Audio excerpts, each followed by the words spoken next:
Kita semua sedang menjalani ibadat puasa. Ibadat puasa yang telah diperuntukkan oleh Allah mulai pada tahun 2 Hijrah atau tahun yang kedua sesudah Rasulullah berhijrah ke Madinah. Tujuan Allah peruntukkan ibadat puasa disebut oleh Allah di dalam Quran dengan firman-Nya la'allakum tattaqun. Mudah-mudahan kamu sentiasa bertakwa.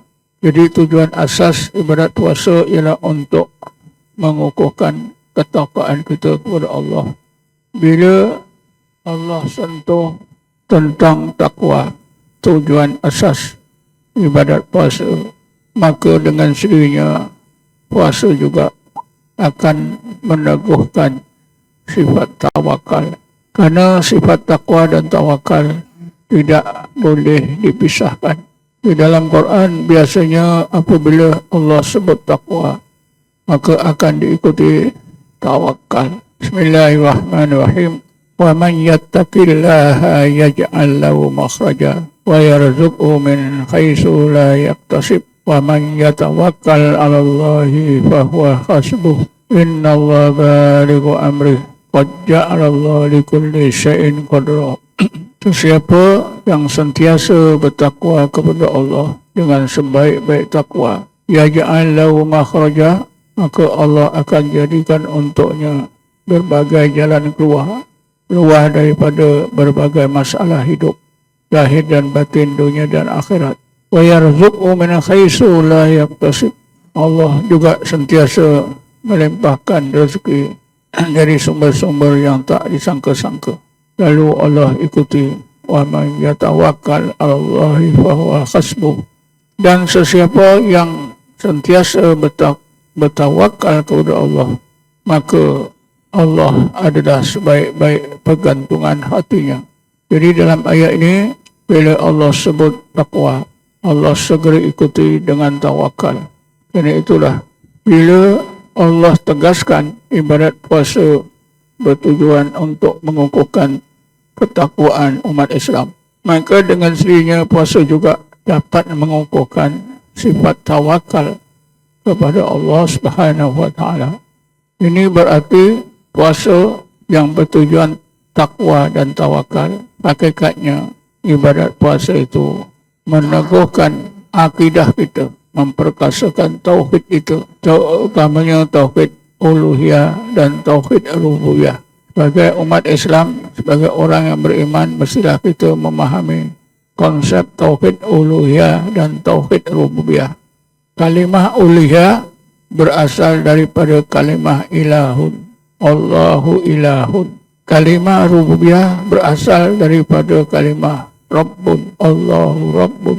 Daripada Rabbun jadilah rububiyah. Jadi tauhid uluhiyah, tauhid rububiyah. Tauhid uluhiyah, tauhid yang bertujuan mengesahkan sifat-sifat keagungan Allah. Bahawa Allah sajalah yang maha agung, yang maha besar, yang maha hebat, yang wajib kita taati, wajib kita sembah. Adapun rububiyah berkait dengan tauhid kesempurnaan sifat Allah Subhanahu wa taala. Allah bukan saja maha agung, tapi maha sempurna. Allah mempunyai berbagai sifat kesempurnaan yang mesti kita ingat, yang mesti kita sedar. Antaranya sifat Ar-Rahman Ar-Rahim, maha pengasih, maha penyayang. Sifat Ghafur, sifat maha pengampun. Segala sifat-sifat kesempurnaan ada pada Allah Subhanahu wa taala. Karena Allah Rabbul Alamin, Tuhan yang maha sempurna, maka hati orang mukmin mestilah bergantung sepenuhnya pada Allah yang maha sempurna. Pergantungan hati kepada Allah yang maha sempurna, itulah diistilahkan tawakal. Jadi apabila seseorang mukmin sempurna ketakwaannya dan tawakalnya, berarti sempurnalah tauhid uluhiyah dan rububiyahnya. Ketaatannya kepada Allah dan pergantungan hatinya hanya kepada Allah, tidak kepada yang lain. Jadi mudah-mudahan puasa tahun ini dapat benar-benar membentuk sifat takwa dan tawakal.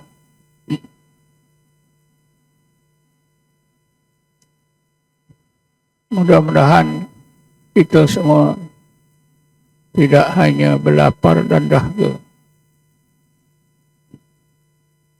Karena itulah Imam Ghazali menyebutkan bahawa puasa orang-orang mukmin itu ada terbagi kepada 3 bahagian puasa, 3 jenis puasa. Puasa orang awam hanya dapat lapar dan dahaga. Kedua, puasa orang khawas. Dan ketiganya puasa khawasul khawas. Karena itu untuk meningkatkan pencapaian tujuan puasa, maka tentulah kita perlu dapat peningkatan kedudukan kita di sisi Allah daripada golongan awam naik kepada golongan khawas. Dan kalau boleh biarlah kita sampai ke tingkat khawasul khawas. Puasa yang benar-benar berjaya mencapai tujuannya, takwa dan tawakal, ialah puasa golongan khawasul khawas. Golongan khawasul khawas, kalau kita gunakan ayat-ayat Quran, mereka itu adalah golongan muhsinin. Golongan muhsinin yang disebut oleh Allah dalam ayat 56 surah Al-A'raf. Inna rahmatullahi qaribum minal muhsinin. Sesungguhnya rahmat Allah itu sentiasa hampir kepada golongan muhsinin. Jadi golongan muhsinin dah bila berpuasa, mereka akan dapat mencapai tujuan puasa yang sebenar, takwa dan tawakal. Karena golongan muhsinin dah bila beribadat, ibadat mereka mencapai tahap ibadat yang terbaik, amalan yang terbaik. Dan golongan muhsinin ini juga disebut dalam Quran dengan gelaran ulul albab. Allah Subhanahu wa taala berfirman, alladzina yastami'una al-qawla fayattabi'una ahsana. Ulaika alladzina hadahumullah wa ulaika hum ulul albab.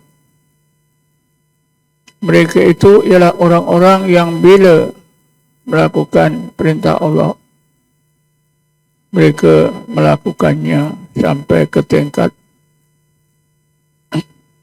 ahsanu amala. Alladzina yastami'una al-qawla fayattabi'una ahsana. Bila solatnya menjadi solat terbaik. Bila puasa terbaik. Bila berakhlak, akhlaknya terbaik. Apa saja amalannya, amalan terbaik. Inilah golongan ulul albab. Ulaika alladzina hadahumullah wa ulaika hum ulul albab. Mereka itulah orang-orang yang sentiasa dapat hidayat Allah. Dan mereka itulah golongan ulul albab. Jadi janganlah kita biarkan kedudukan kita di tahap yang lama. Puasa dah berpuluh tahun sejak akhir balik. Setiap puasa orang awam. Sekurang-kurangnya biarlah kita meningkat ke tingkat yang kedua. puasa orang khawas. Orang awam itu ialah orang yang hatinya mati, berada dalam kegelapan.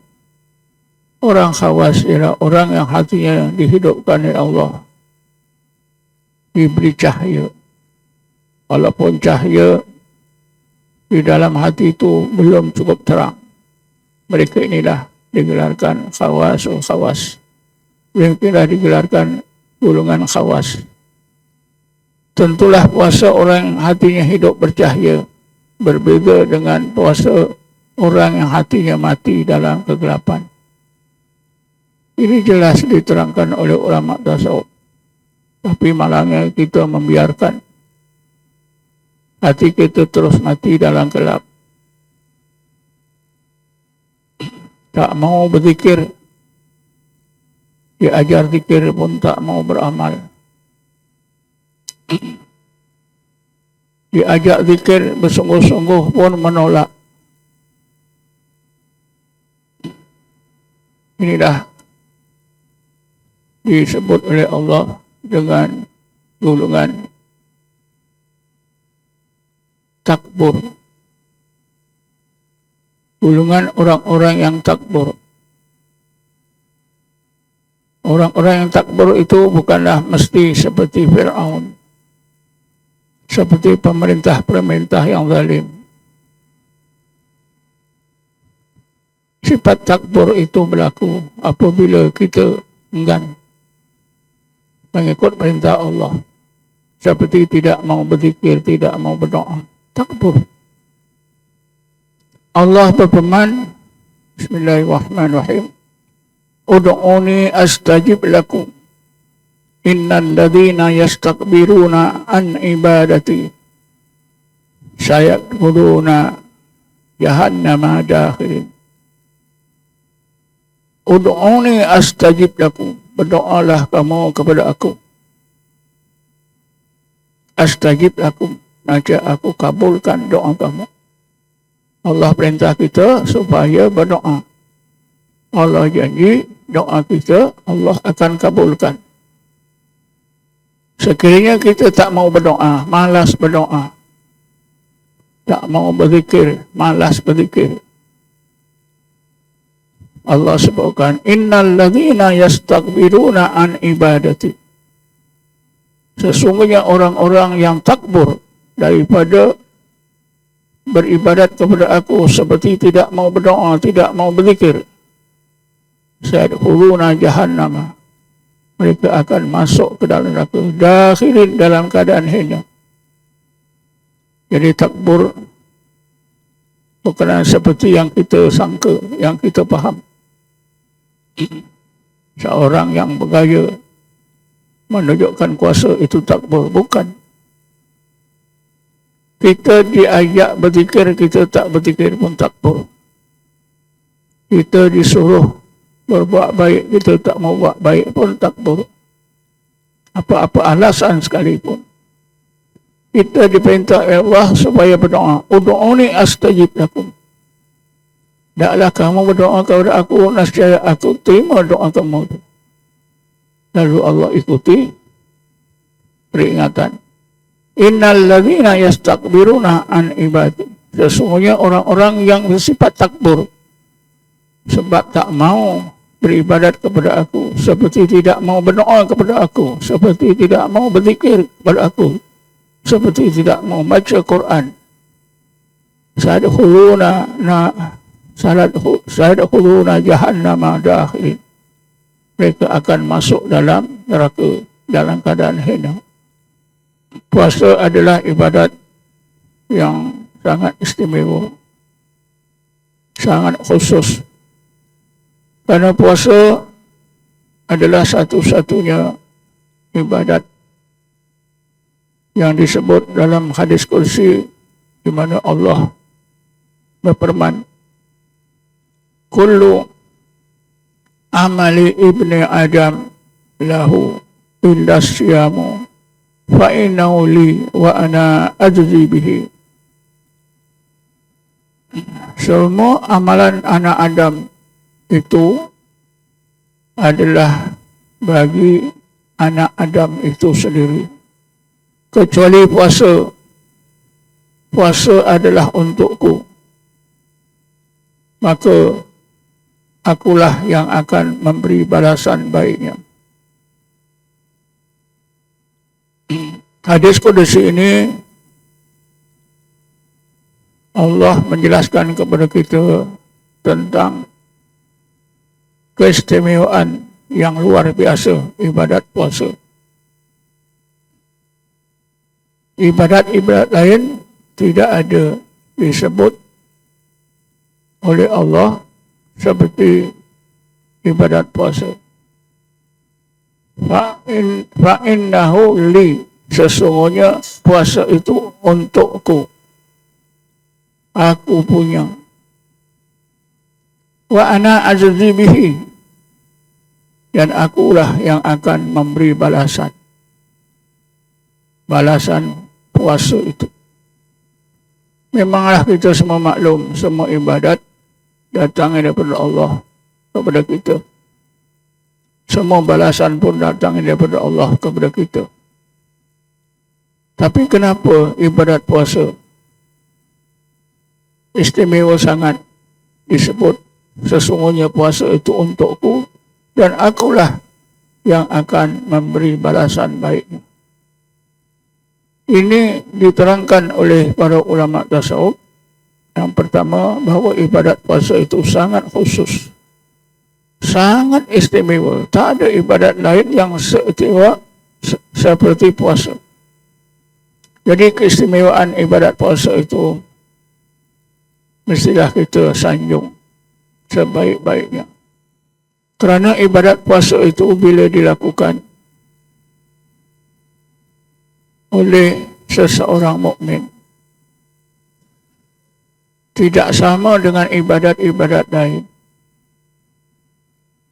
Ibadat-ibadat lain mungkin boleh menimbulkan ujub dan riak. Boleh menimbulkan berbagai sangkaan-sangkaan buruk. Tetapi ibadat puasa bila dilakukan oleh orang-orang yang beriman, dianggap ibadat puasa inilah ibadat yang sangat bersih daripada unsur-unsur syirik, daripada ujub dan riak. Sebab itulah Allah tegaskan fa'innahu li, sesungguhnya puasa itu untukku, aku punya. Setengah ulama mengatakan kerana ibadat puasa itu bila dilakukan oleh seseorang akan bersih daripada unsur-unsur ujub dan riak. Yang keduanya, Allah menjelaskan kepada kita fa'innahu li, sesungguhnya puasa itu untuk aku. Ibadat puasa itu khusus bila dilakukan benar-benar dapat menghampirkan diri kita kepada Allah Subhanahu wa taala.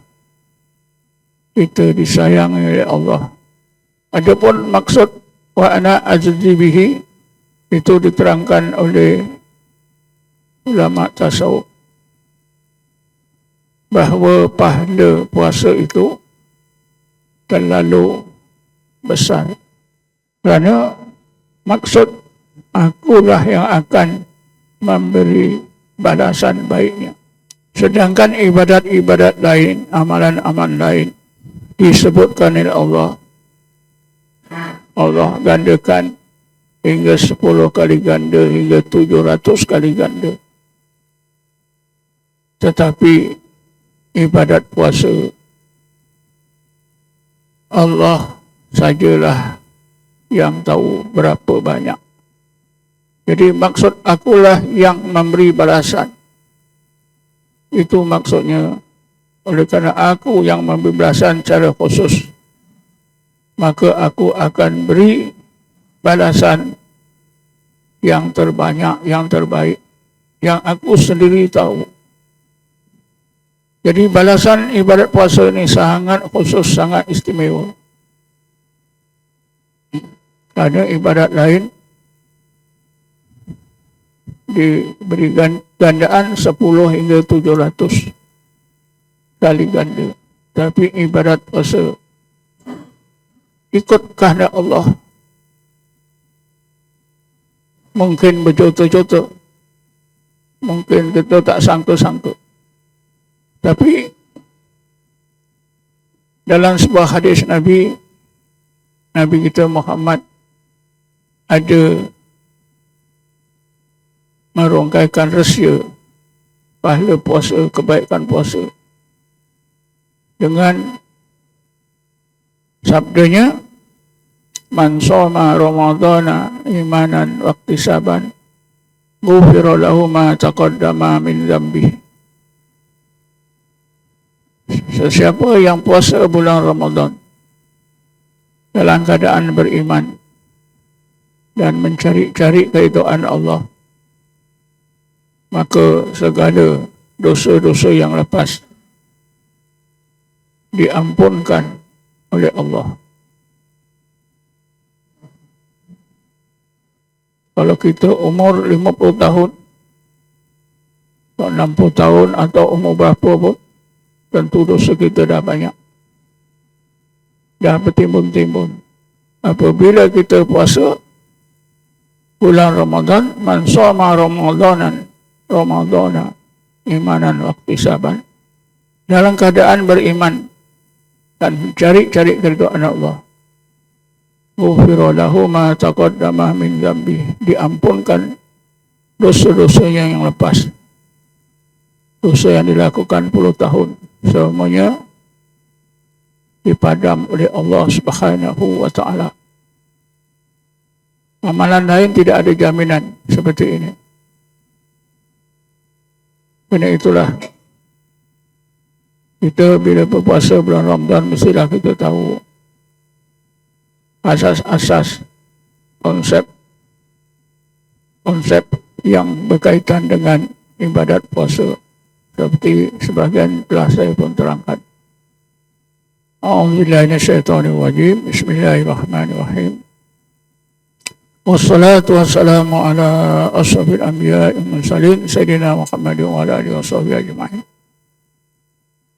Allahumma ighfir lana warhamna, Allahumma ighfir lana warhamna, Allahumma ighfir lana warhamna wa li aba'ina wa li ummahatina ولذوي الحقوق الواجب علينا وللمسلمين والمسلمات والمؤمنين والمؤمنات برحمتك يا ارحم الراحمين. اللهم انا نسألك ايمانا دائما وقلبا خاشعا وعلما نافعا وعملا صالحا متقبلا. اللهم ارنا الحق حقا وارزقنا اتباعه وارنا الباطل باطلا وارزقنا اجتنابه. اللهم انا نسألك التوبة والإنابة واستقامة على شريعة القرآن والطريق البيضاء. الله جعلنا مستقيما ولا تجعلنا سقيما على الحق. اللهم من علينا بالفتوى التامة استقامة على شريعة القرآن والطريق البيضاء. اللهم اطرح علينا أكمل الفتوى واشرح صدورنا مع الشرور. اللهم صل على سيدنا محمد نور الأنوار وعلى آله الأطهار وأصحابه الأخيار وسلم تسليما كثيرا يا أرحم الراحمين. اللهم يا الله يا رحمن الرحيم ويا هادي المضلين ويا ناصر المسلمين ويا رحمة الضعفاء والمساكين، اجعلنا من أوليائك المتقين، اجعلنا من أوليائك المتقين، اجعلنا من أوليائك المتقين، واحشرنا في زمرة المقربين، وارزقنا خير الدارين، وفتنا من شر الكونين. آمين آمين آمين بجاه نبيك محمد صلى الله عليه وسلم سيد المرسلين. اللهم نور قلوبنا بنور دينك وطهر أعضاءنا بنور عفوك ويسير أمورنا بنور توفيقك استجب دعاءنا بنور رحمتك يا أرحم الراحمين. ربنا آتنا في الدنيا حسنة وفي الآخرة حسنة وقنا عذاب النار والحمد لله رب العالمين.